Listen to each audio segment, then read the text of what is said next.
بعض اوقات آپ پوری انٹینشن کے ساتھ بھی کوئی کام کر رہے ہوتے ہیں، لیکن وہ چونکہ آپ کی طبیعت کے خلاف ہوتا ہے، وہ غم جان نہیں سکتا.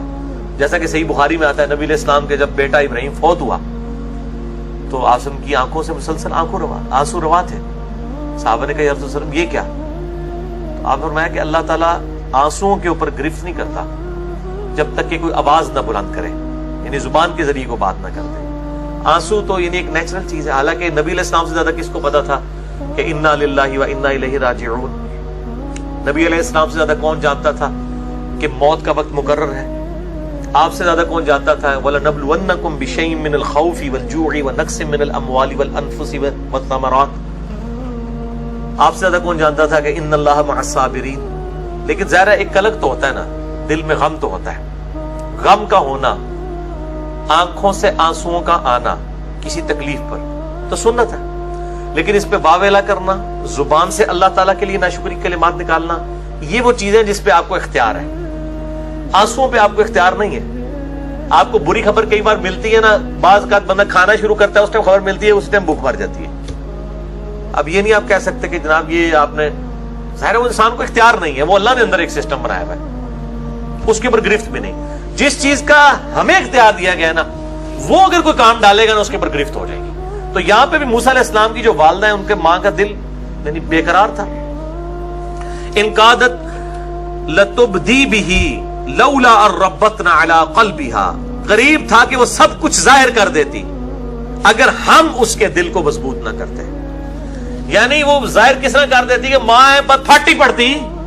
کسی وقت بھی ایسا ہو سکتا ہے، یعنی کیفیت تو کسی بھی طاری ہو سکتی.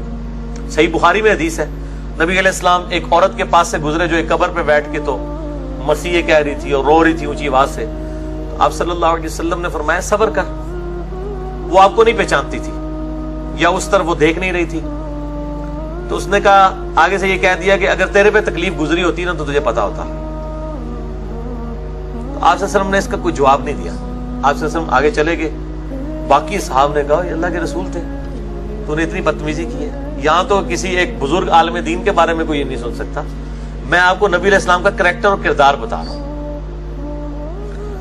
وہ عورت دوڑتی ہوئی حضور کے پاس ہے، یا رسول اللہ غلطی ہوگی، یہ ہوگی، وہ ہوگی.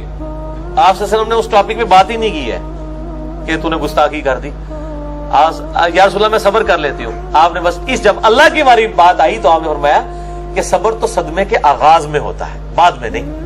یعنی جب پہلی دفعہ بری خبر کسی کو ملے تو وہ اس وقت صبر کرے، وہ ہوتا ہے. پورا رو پیٹ کے اپنا کام پانے سے باہر گئے، چلو جی اے لوگ ہیں اتنی لمبی لمبی سٹوریاں سناتے ہیں، یار دیکھو جی آیا اور رو پیٹ کے کہتے ہیں نہیں جی دیکھو پھر بھی اسی صبر کر رہے ہیں، گالاں بھی کڈن گے دشمن نو، پھر جی صبر کرنا ہے. تو آپ صلی اللہ علیہ وآلہ وسلم نے فرمایا صبر صدمے کے ابتدا کے وقت ہوتا ہے. الحمدللہ.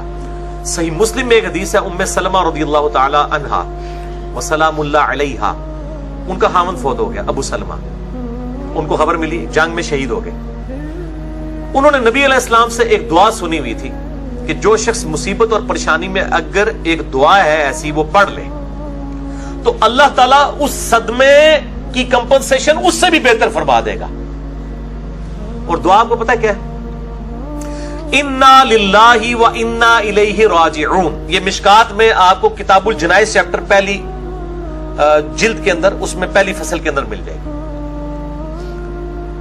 بے شک ہم اللہ ہی کے ہیں اور ہم نے بھی اللہ ہی کے پاس لوٹ کے جانا ہے. یعنی اگر مطلب ہمیں کوئی نقصان پہنچا ہے یا ہمارا کوئی مر گیا ہے یا مالی نقصان ہوا ہے تو یہ نقصان ہو گیا، اللہ کے پاس چیز چلی گئی تو ہم نے بھی ایک نہ ایک دن ہم نے بھی تو چلے ہی جانا ہے. اس چیز بھی چلے گی تو کیا ہوا، چاہے وہ مال تھا، چاہے دولت تھی، چاہے کوئی سٹیٹس تھا، کوئی عہدہ تھا، کوئی رشتہ دار تھا، کوئی بھی چیز تھی. اللہم اجرنی فی مصیبتی، یہ پہلا حصہ تو قرآن میں بھی ہے. اللہم اجرنی، ہم یہ میم کے اوپر جزم ہے، یعنی اس کو آپ نے جھٹکے سے پڑھنا ہے. اللہم اجرنی فی مصیبتی، اے اللہ مجھے اجر عطا فرما اس مصیبت میں. کیونکہ بخاری مسلم میں حدیث ہے جب بھی کسی کو کوئی مصیبت پہنچتی ہے تو اللہ تعالیٰ اس کے بدلے اس کے گناہوں کو معاف کر دیتا ہے. حتیٰ کہ کسی مسلمان کے پاؤں میں کانٹا بھی چبھے، اسے کوئی دکھ درد اندیشہ بھی پہنچے. بخاری مسلم میں اندیشے کے بھی الفاظ ہیں. اندیشہ یہ ہے کہ بھی ہوا کچھ نہیں، ابھی ٹینشن لگ گئی ہے کہ یار کدھر نہ ہو جائے. اگر یہ بھی اسے کوئی تکلیف پہنچی ہے نا اور اس کے اوپر بھی کہ نہیں جو اللہ کی مرضی اللہ خیر ہی کرے گا، تو اللہ تعالیٰ اس کے بدلے بھی اس کے گناہوں کو معاف کرتا ہے. سبحان اللہ, اللہ اکبر کبیرہ والحمدللہ کثیرہ وسبحان اللہ بکرۃ واصیلہ. ٹینشن کے اوپر بھی ثواب ہے جی, موجہ ہی موجہ, دکھ درد اندیشہ حتیٰ کہ پاؤں میں کانٹا بھی چبھ جائے. تو اللہم اجرنی فی مصیبتی, اے اللہ اس مصیبت میں مجھے اجر عطا فرما. وَأَخْلِفْ لِي خَيْرًا مِّنْهَا, اور میرے لیے اس سے بہتر نعم البدل بنا دے. یعنی اگر تو نے مجھ سے میرا خاوند لے لیا نا, مجھے اس سے بہتر خاوند عطا فرما. اگر تو نے اے اللہ مجھ سے میری دولت لے لی ہے, اس سے بہتر مجھے دولت عطا فرما. اگر میری اولاد مجھ سے لے لی ہے, اس سے بہتر مجھے اولاد عطا فرما. اگر تو نے مجھ سے میرا کوئی عہدہ منصب یا نوکری لے لی ہے, اس سے بہتر مجھے میرا کوئی ذریعہ معاش عطا فرما. یعنی آن ورڈ آپ کچھ بھی کہہ سکتے ہیں. اچھا, ام سلمہ رضی اللہ تعالیٰ عنہ بار بار دل میں یہ سوچ رہی تھی کہ میں نے کہا میرے خاوند جیسا تو خاوند کوئی نہیں ہے, اس کی بہتر نعم البدل اللہ تعالیٰ کیا عطا فرما سکتا ہے. ظاہر ہے خیال تو بالکل جینون تھا. کہتی ہے جیسے ہی میری عدت پوری ہوئی, نبی علیہ السلام نے رشتے کا پیغام بھیج دیا. الحمدللہ, اللہ اکبر کبیرہ والحمدللہ کثیرہ وسبحان اللہ بکرۃ واصیلہ. ام سلمہ ام المومنین ہے, نبی علیہ السلام کی وہ بیوی جو سب سے آخر میں فوت ہوئی 64 ہجری میں. واقعہ کربلا بھی ان کی زندگی میں ہوا ہے. سب سے آخر میں فوت ہونے والی بیوی ام سلمہ ہے سلام اللہ علیہا, اور ان کی ہسٹری پیچھے سے ہی ہے. لہٰذا یہ دعا آپ یاد رکھیں, انا للہ و انا الیہ راجعون. اے اللہ ہم خود بھی تیری ہی طرف سے آئے ہیں, سب کچھ تیری طرف سے ہے اور تیری ہی طرف لوٹ کر جانا ہے. اللہم اجرنی فی مصیبتی, اے اللہ مجھے اجر عطا فرما میری اس مصیبت میں. واخلف لی خیرا منہا, اور میرے لیے اس سے بہتر نعم البدل عطا فرما دے. یہ میں نے بالمفہوم ترجمہ کیا ہے جو اردو لنگوسٹک کے پوائنٹ آف ویو سے. یہ دعا جو ہے وہ آپ ضرور یاد کریں.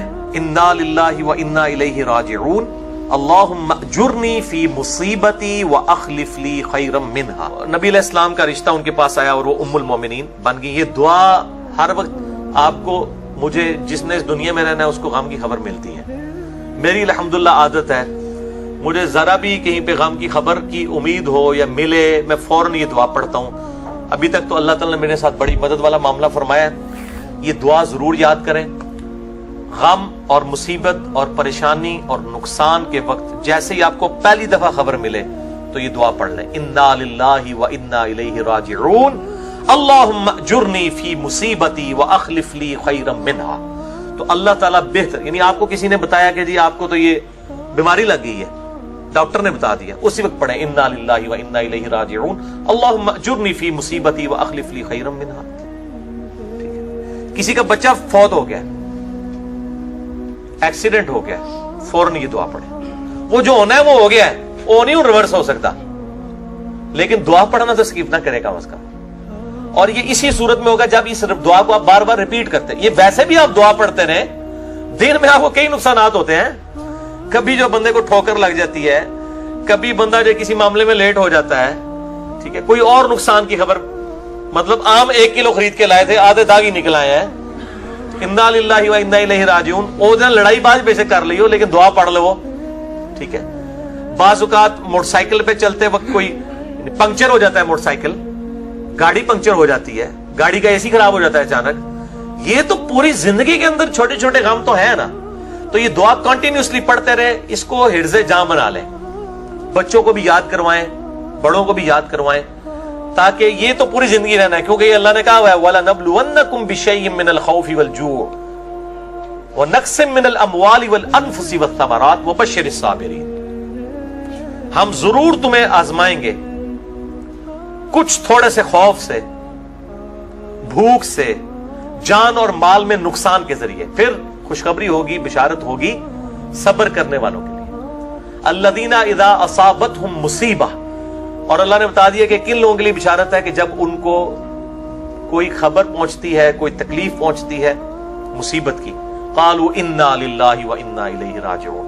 اس وقت پھر وہ یہی کہتے ہیں کہ ہم بھی تو اللہ ہی کے تھے, ہم بھی اللہ ہی کی طرف لوٹ کے جانے ہیں. اگر ہماری یہ چیز کا نقصان ہو گیا, یہ اللہ کے پاس پہنچ گئی, کسی کی بھینس ہی فوت ہو کے پہنچ گئی اللہ کے پاس, تو ہم نے بھی اللہ کے پاس ہی جانا ہے.